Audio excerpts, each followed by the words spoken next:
Greetings from Seoul, Korea, and welcome to the GSL Code A. Tasteless and Wolf here. It's been a long time for you for Code A, huh? It's been a really long time. I think it's been over like a year and a half. Yeah. So this is fun. I'm here with Wolf. I've been casting with you a lot this year. We've been having a blast together.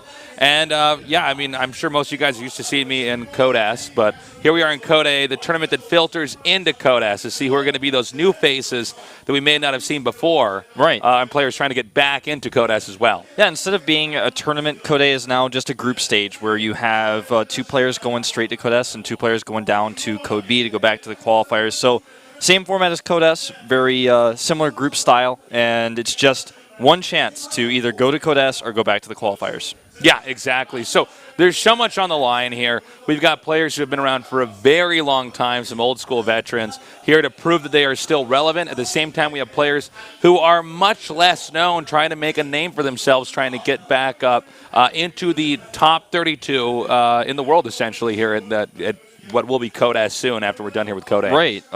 Today we have some really cool players. You have some of the older players in this group. DRG, first of all, one of our best Zerg players we've ever had in the world. You know, at the time that he won a GSL, he was considered to be the best. And then we have a player, Tassadar, who was considered to be a mid-tier player a long time ago. Definitely overshadowed by a lot of the other players. Right. And so, he's been a player who was, decent. He was like hovering around the top of Code A at the bottom of Code S for a little while, and he just completely disappeared for a matter of months, about even maybe over a year, for his successes. And a player like that usually just falls off the map and you never see them again. And then suddenly he's teamless and he's back in Code A. That's a pretty crazy story.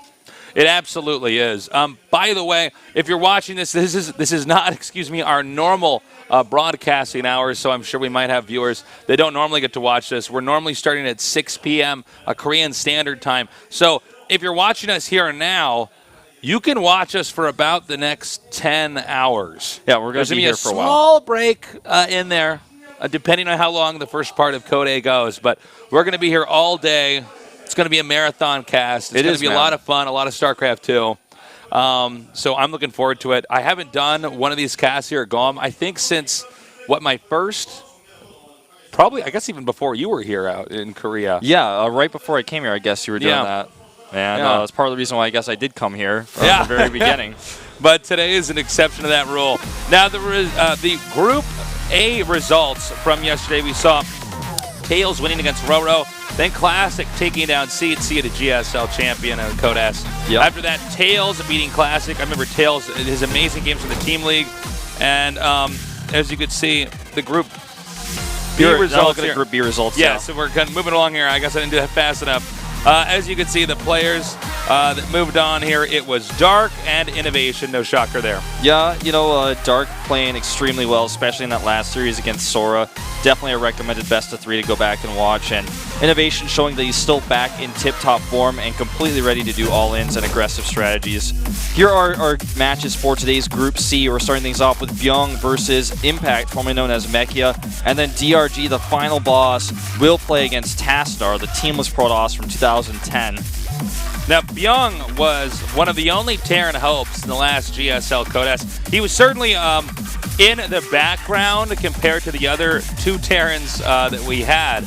But I'm interested in seeing, can Bbyong get back into Code S this time around? Terran, as of late, have not been doing that well. It seems like Protoss has been a race that has been solved in a lot of ways. Protoss had a lot more avenues that you could take as far as tech pathing, as far as all-ins go. Sure. Terran, a lot more rigidity, a lot more about mechanics, unit control, and overall engagement. So let's see if Bbyong can continue to keep his name as a dominant Terran.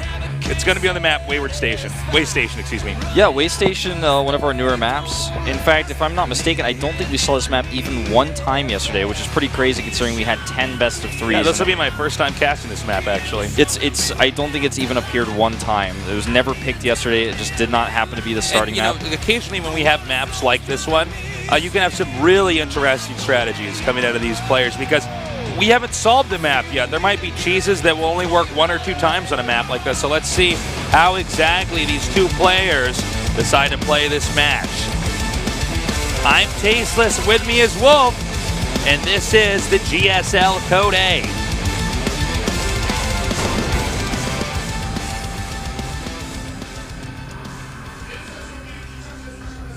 Down here in the bottom right in the blue.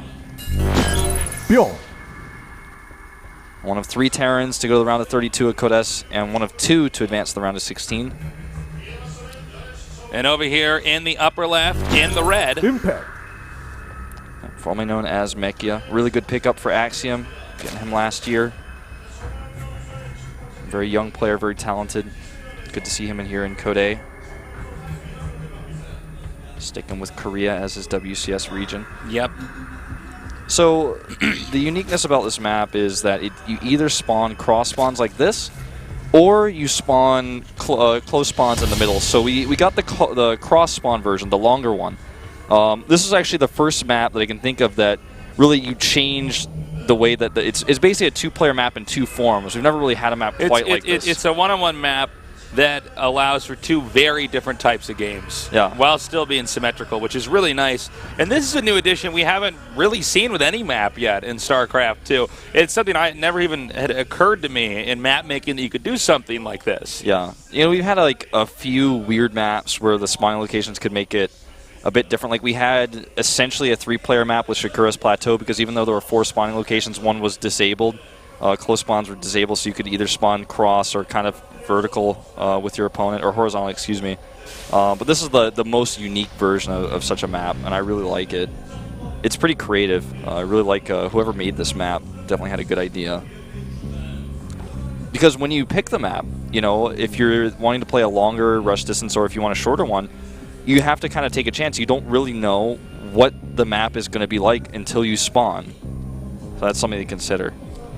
Yeah, I'd love to see actually these 2 players specifically if it was in the opposite locations as well, the other possible starting location, because especially in this matchup, you're only going to be expanding in one direction if you're Zerg early on. You know, how does that actually pan out? Because we haven't had a map where you'd be this close, not in these starting locations, but the other ones where you'd be this close together while still having other expansions that would be so far out. Yeah. What's really interesting to me is, you know, we haven't had this map picked even a single time yet, and I wonder if that's just simply because the map isn't quite figured out. Plus, you can't practice a build for this map based on the rush distances, you know, to the T, because it's going to be different based on how you spawn, like completely different, like so significantly that it's hard to prepare for it. Let's see how this Reaper does, how many Zergling kills you can actually get here. All right, the Reaper now chasing the Lings down onto the creep. What's most important for the Zerg is he does not lose any drones. He may be forced to make temporary spine crawlers. What you're seeing, whoa, and he does get that 1 spine crawler down now. He does want to cancel that as soon as possible. He's just waiting for the presence of the Queen, who catches now. Wow, nice save on that Zergling. Does lose 1 drone, and the Spore actually gets canceled way later, which costs him a bit of mining, but much better to do that than lose the drone. And it cost him infinity mining on that drone once it's dead. Can't come back to life. So, just a little bit of damage done here by Bbyong, but he gets the scouting information of how much gas is in mine. And Impact's able to just hover over here with this Overlord and see the command center timing. He leaves a Reaper at home, perhaps concerned that... well, I mean, he is making that command center on the low ground, so you want to make sure absolutely you don't lose that that SCV no matter what. Let's say that, you know, when the Reaper was inside the main here hitting those drones, maybe 2 Lings came down and got that SCV that was making the CC down here now. By the way, a 3rd command center coming over here as well in the main. Looks like that may be intended for that expansion over there on the far left. Yeah, you know, our observer just highlighted very briefly that there are 2 island maps on this map, and it's been a really big point of discussion amongst you know, netizens everywhere. You know, is it fair that this map is one of their first maps since like Scrap Station and Lost Temple to have island maps that don't have creep tumors on them? So on this map, you don't actually have to like kill a tumor. Yeah, I a lot of, in a way, I feel like it's fine for us to go back and experiment with island maps. I mean, I understand why they eventually started to phase out island maps in StarCraft 1. I don't think that, in this case, I shouldn't say island maps, I should say maps with islands, actually.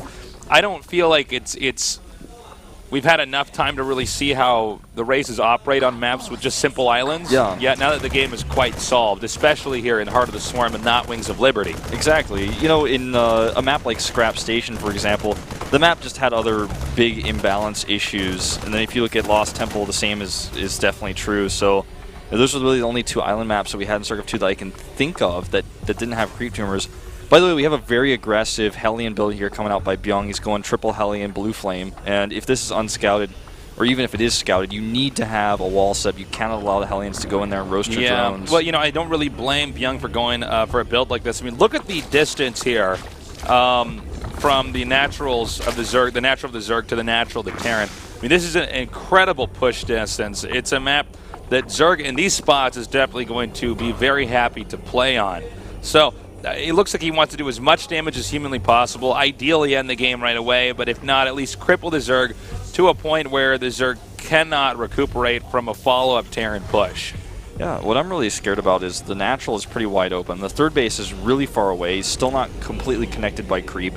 And he has no idea that this is coming. He's seen the third command center, and that might make him think that it's going to be more passive play that's coming. I wonder if that's why that command center was tucked over there at the far left, so an Overlord would see it, because I thought that would be a peculiar location to try to float the CC at. Yeah. Early on, normally if you're not going to float it right away, you might as well hide it in the main. Anyways, we have the Hellions coming down here now. Completely undetected. This is going to be the first look that Impact gets, and he's going to go into panic mode here. He's got a few queens up at the front, but he's going to need a lot more than that. 24 Zerglings, definitely not enough here.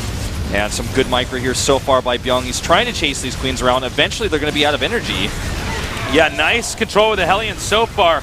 Now running by after taking out one of those queens and the remainder of the Lings. And this one queen over here at the entrance is blocky, but not for long. Yep, not for long. Got a lot of energy on that queen, but she can't transfuse herself. But she is going to block this for maybe long enough for a few more Lings to continue to block. This really goes to show you the difference between, hold that thought though, we have more Hellions coming down here now. And hitting those drones. Meanwhile, Hellions over here at the top, they are shut down.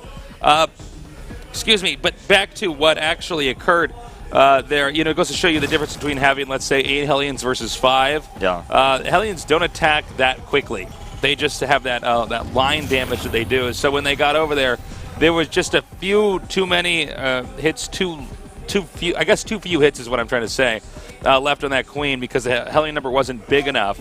So they were able to push those Hellions back out. Had those Hellions gotten in there, let's say that the queen was not there to block, that would have been some really serious damage. Now the third command center is going to come down here. It looks like Zerg's going to go into a muted attack. This might be tricky for the Terran to hold off, considering he went for the Hellion opening with the command center.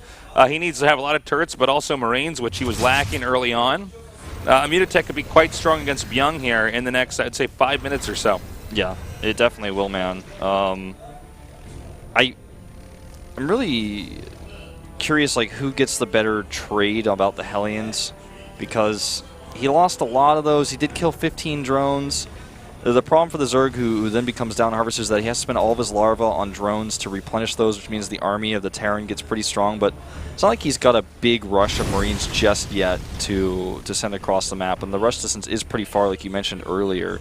The upgrades to the Zerg player are also much better here. He starts 2-2 before the Terran's 1-1 is even halfway done. So that's one of the things that cost you when you go for Blue Flame Hellions. Your 1-1 upgrades get significantly delayed. Well, I mean, yeah, the Blue Flame Hellion opening really banks on the fact that you're going to do a lot of damage early on. And these Lings actually getting over here before most of those Marines could even get inside the bunker. So now the Lings coming over here, they were going to try to go for that bunker, now going for the SCVs when they realize they can't win for sure that fight against that bunker. The Queens, meanwhile, pushing the creep forward here. And, one thing about Bbyong, as we said, he might be spread a little bit too thin here. He did lose even a few Marines back there, which is going to be pretty huge since Aspire is just now finished. Yeah, I mean, a bunker at your third base is really useful when you're so far away from your natural, so far away from where your production facilities are. But if you're not actually loaded up in the bunker's not going to do you very much good. Now, you see Bbyong actually rushing out that Widowmine burrow upgrade because he already has that extra tech lab on the factory, so he's going to have a lot of Widowmines out very early, and he's going to be able to burrow them very quickly. But relying on this type of composition does really require a good amount of positioning. You know what's quite interesting about this is that he didn't get mutas right away. He has 10 making now, but he didn't get them right when that finished. He actually made a bunch of Banelings and Lings first. So also finishing a big upgrade chain here. So there's a possibility he might hit the third base really hard here, with considering he's making this many Banelings. Banelings make so fast, you can basically make them in real time. So in a sense, it's possible that he's just going to go ahead and hit hard here. Now that the 10 mutas have hatched, we see everything coming down now. It looks like going for the third base would be a good idea. Then again, the second with all the depots there, even if he just tears those down, that's going to cause a big halt in the production there for Bbyong. Yeah, I think you're right. He's definitely geared up to potentially do something like this. And even if he doesn't attack, he knows that there's a window of time where, oh god, he's using way too many mutas here. But there's this window of time where this Terran army comes across while he was re-droning, and he needs to have Banelings ready for this. So I really like his choice to get those Banelings out early at home. And he's also set up, like you said, to do that counterattack. Another Overlord gets taken out here, and this army for Bbyong is very strong. 30, now nearly 40 army supply up right now. And he's just tearing through these queens over here, getting that creep, and he's got 2 armies. Now he's going to go over towards the 4th base.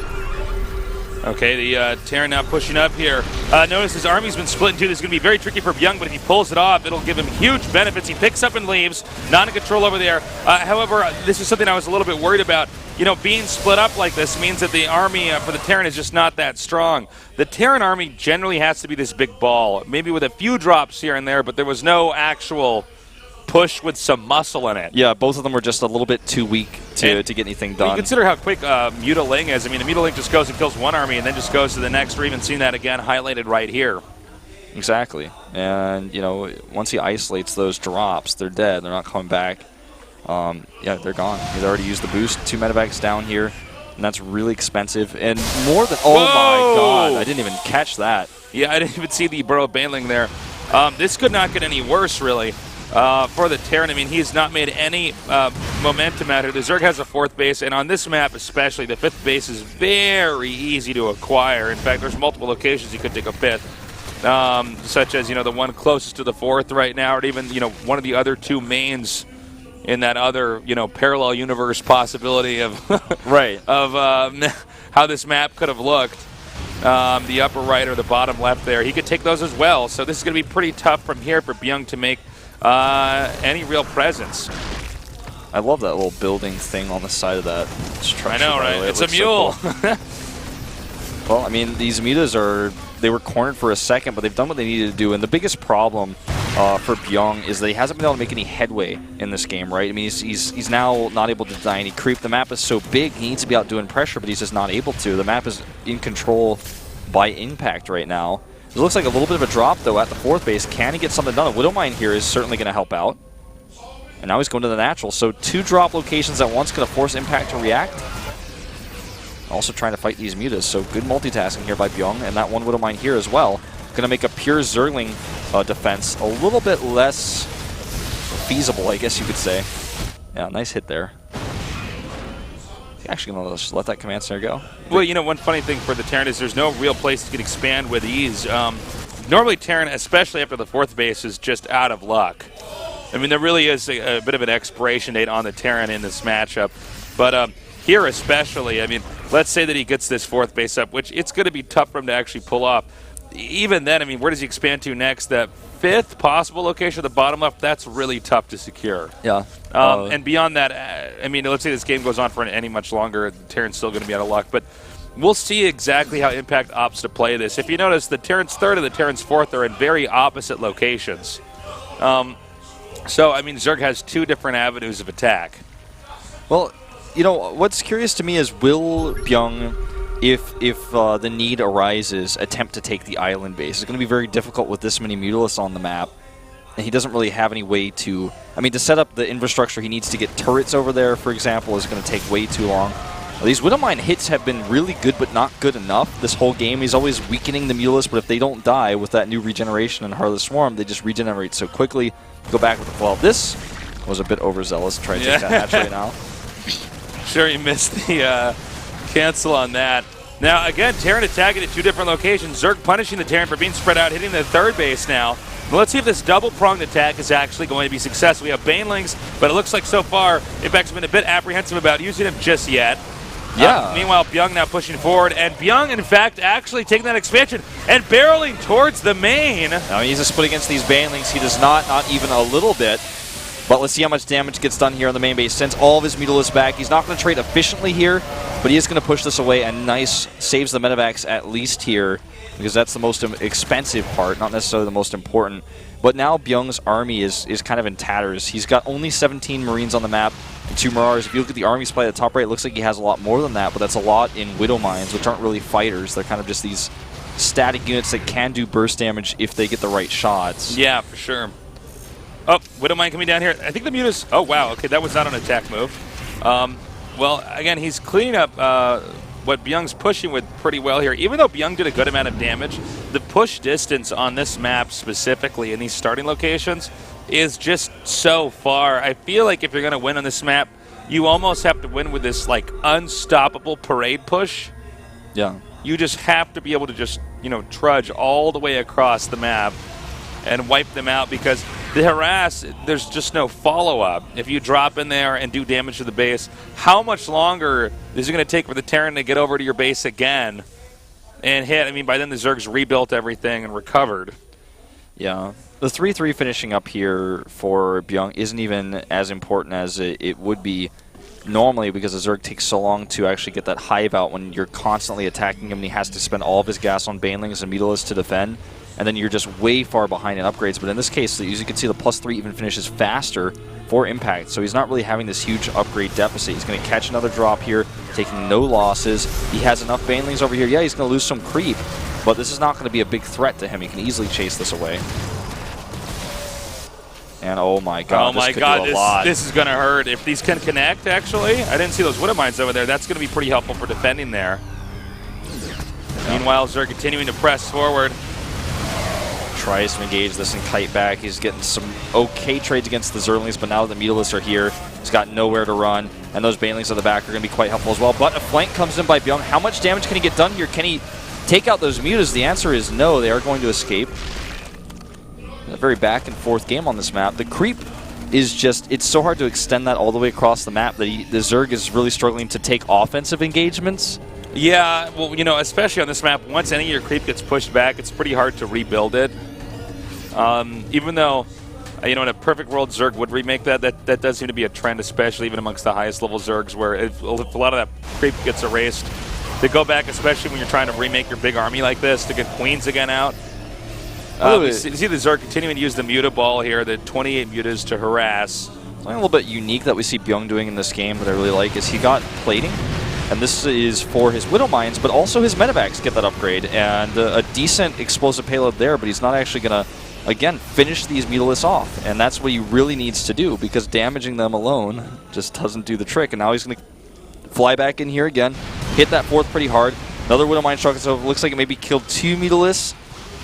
But they're all on cooldown now, and he's starting to lose just too many Harvesters. This down to 24, which gives him a huge army supply lead. He's got more room. That's very true. It does give him a massive army supply lead.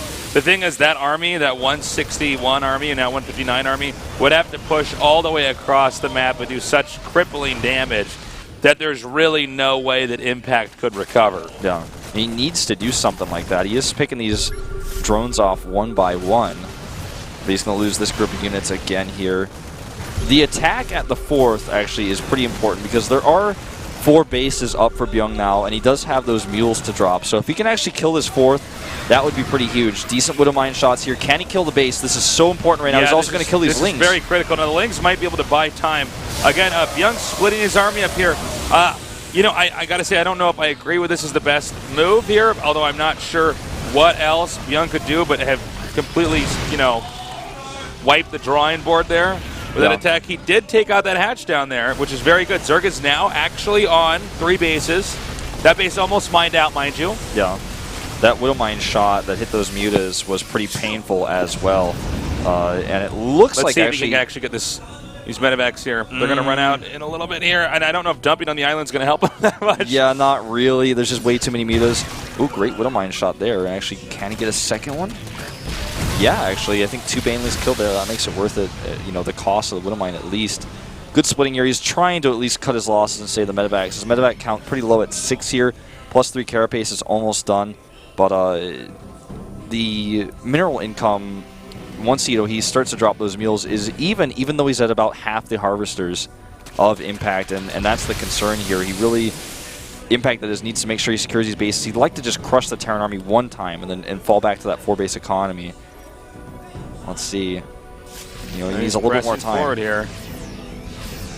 Both these guys on shaky grounds as far as economy goes. You can even see the minerals and the gas rising, at a pretty moderate rate here. Like it would if it was, a player on 2 base just now acquiring a 2nd base, I guess you could say. Yeah. Well, this is a very scary push still. I mean, with the lack of harvesters, he still has this huge army lead, and he's got a few Widow Mines here nicely split. And the Mutas eat a shot there, and he's going to lose a few Banelings at the front. He only has 13 Banelings here, Tasis. That's not a lot. It's not a lot. Let's see if the spreading here for Bbyong is good enough.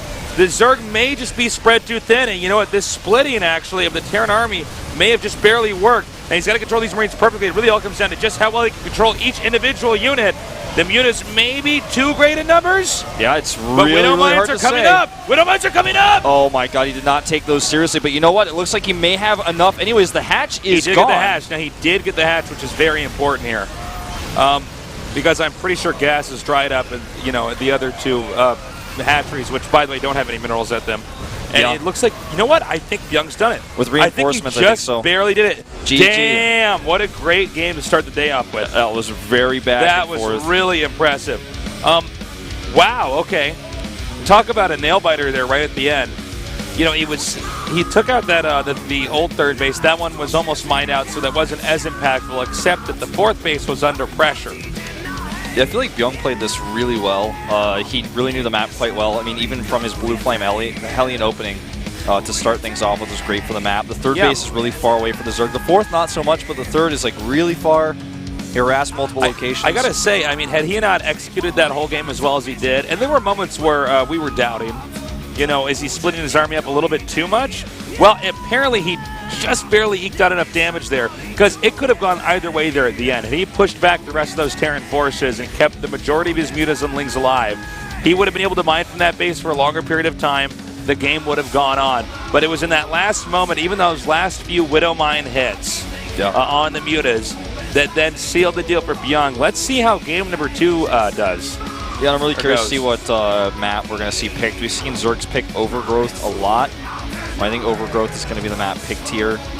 Can't say for certainty, though. And already seen Innovation just take that map and do an 11-11 on it. Alterzim, not a bad choice. Another big map that Zergs like. Alterzim, we had this map at Code S. It's just a massive map. Now, Bbyong, I got to say, on that last map, that was already as far away as you can get from your opponent, really. Yeah. Let's see how he does on this map here. This is definitely more of a solved map, more of a map with a meta game already on it. I got to say, I'm very impressed with Bbyong back there. That was actually a fantastic game. Yeah, it really, really was. Keeping Impact on his toes and, you know, just barely passing him at the finish line there. By the way, it looks like our game has now loaded up. Bbyong against Impact. Bbyong with 1 win, and the winner here goes on to the winner's match to be that much closer to moving on to Code S here at